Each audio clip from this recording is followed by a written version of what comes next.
The following story is amazing and should be shared with everyone you know. The US government has been complicit in many cover-ups, but this is by far one of the most compelling accounts. Operation High Jump put nearly 5,000 US military personnel, along with every resource available to the Navy's disposal, in the hands of Admiral Richard Byrd, the operations leader of the US naval mission into the Antarctic. Think about that for a moment and let it sink in. Every resource in the entire US Navy was made readily available for Admiral Byrd's team's use. Although Byrd was chosen to lead the mission for a rather specific reason, which I will later explain, he was quite qualified and a favorite amongst the American public, the perfect candidate of choice by US Navy and top brass. Additionally to Byrd's recruitment, another man, Rear Admiral Richard Cruzen, was selected to head up the task force. And make no mistake, this was an unusually bold move for the American military at the time, as people, nations, and even world economies were still volatile from war's aftermath.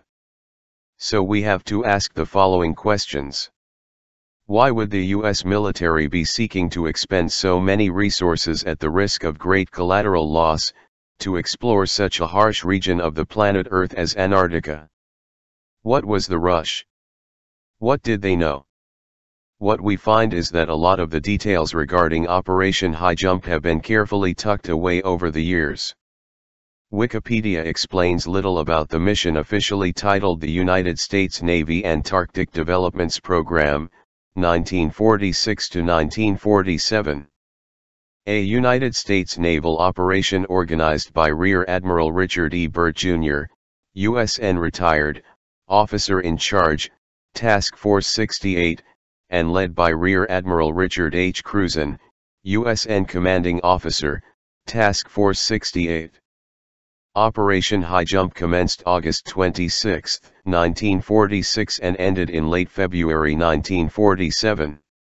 Task Force 68 included 4,700 men, 13 ships, and multiple aircraft. The primary mission of Operation High Jump was to establish the Antarctic Research Base Little America 4.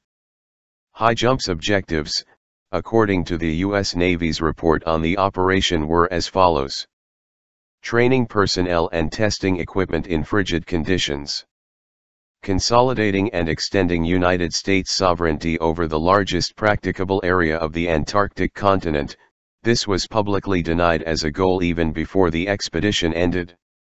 Determining the feasibility of establishing, maintaining, and utilizing bases in the Antarctic and investigating possible base sites. Developing techniques for establishing, maintaining, and utilizing air bases on ice, with particular attention to later applicability of such techniques to operations in interior Greenland, where conditions are comparable to those in the Antarctic.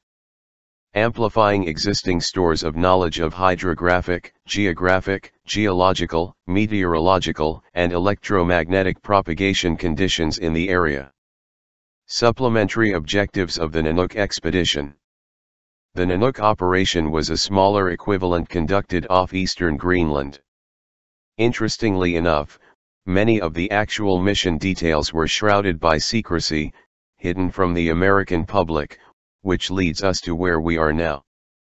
An excerpt from a report entitled The Antarctica Enigma reads: little other information was released to the media about the mission, although most journalists were suspicious of its true purpose, given the huge amount of military hardware involved.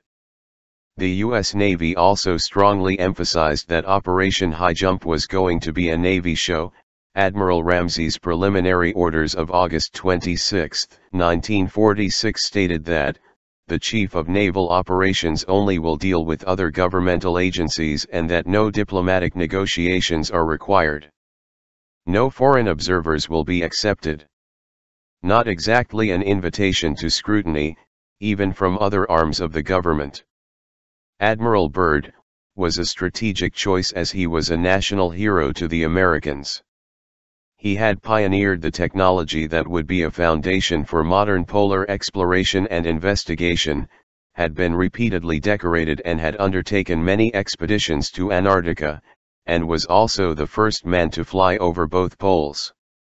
However, the task force itself remained strictly under the military command of Rear Admiral Richard Cruzen.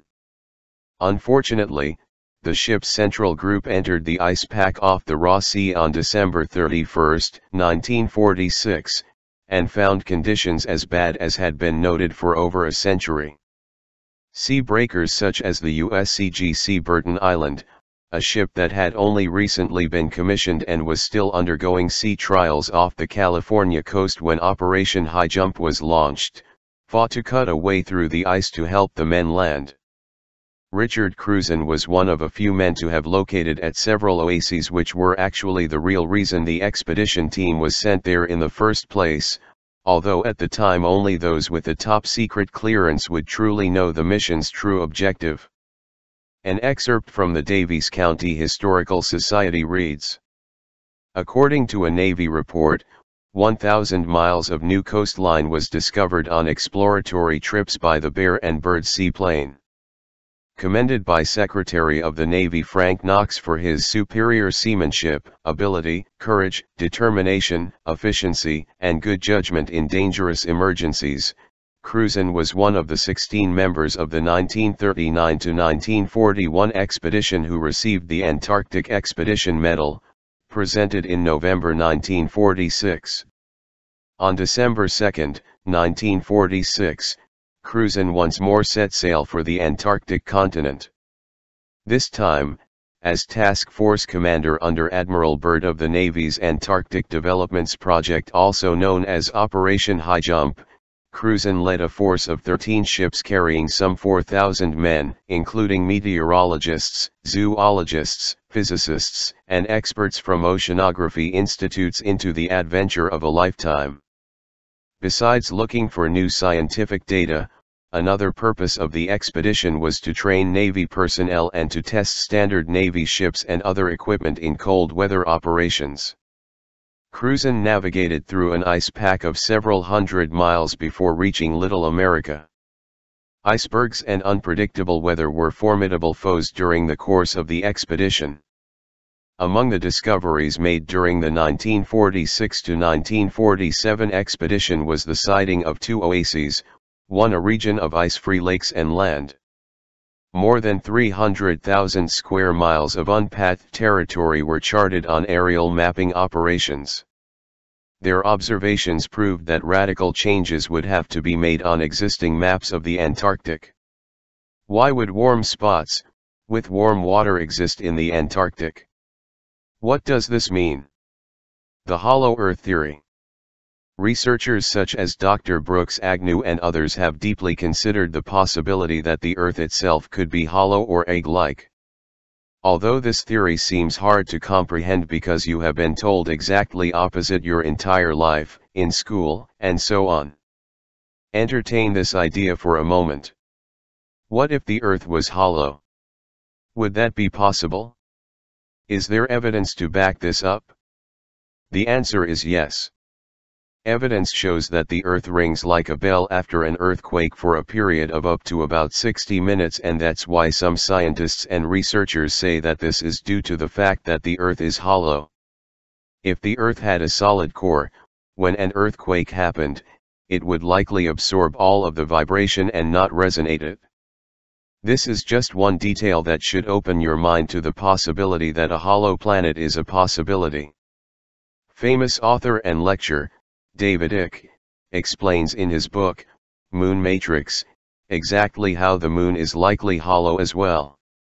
While Icke has been received lately harshly with criticisms, an ActivistPost.com article points out how Icke believes that the moon is an interdimensional, intensity portal for entities and energies from other dimensions.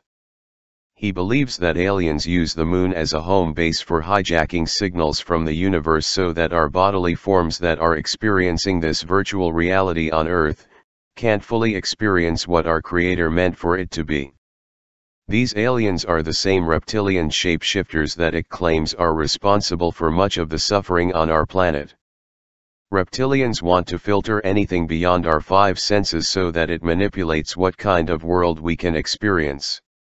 I myself have had the privilege of interviewing David Icke and other Hollow Earth experts, such as Rodney Clough and Dr. Brooks Agnew, personally, pushing me further into accepting that this theory may be more than just a theory. Virtually every culture and civilization across the planet, throughout time, has documented what appears to be the existence of a hollow Earth.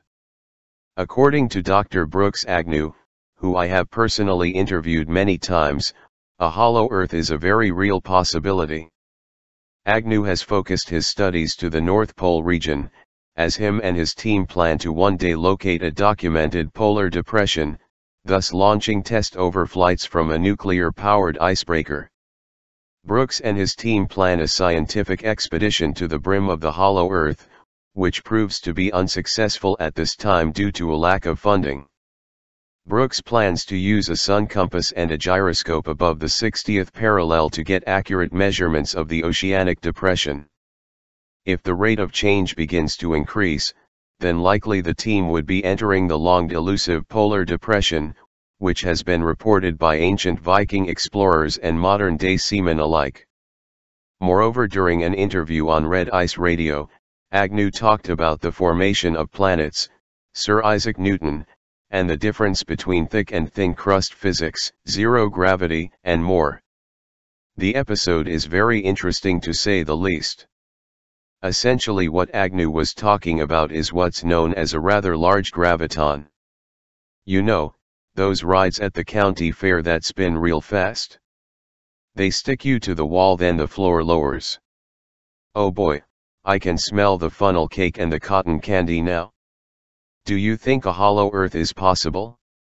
In the interview, Agnew continues to get into the possibility of a hollow Earth, questioning the possibility of advanced life within. Agnew explains how migration patterns of birds could be proof that something to the nature of a hollow Earth exists, as birds migrate north for winter in some cases, retreating to a warm area in the polar region. Additionally, it has been reported that the U.S. Navy encountered several UFOs during the Antarctic expedition, and possibly may have had a firefight with at least one of them. A brief clip of this was allegedly caught on film. Some also speculate that mermaids and other rare creatures may derive from the inner Earth, sometimes making their way into the upper waters divided by the firmament as mentioned in the Bible.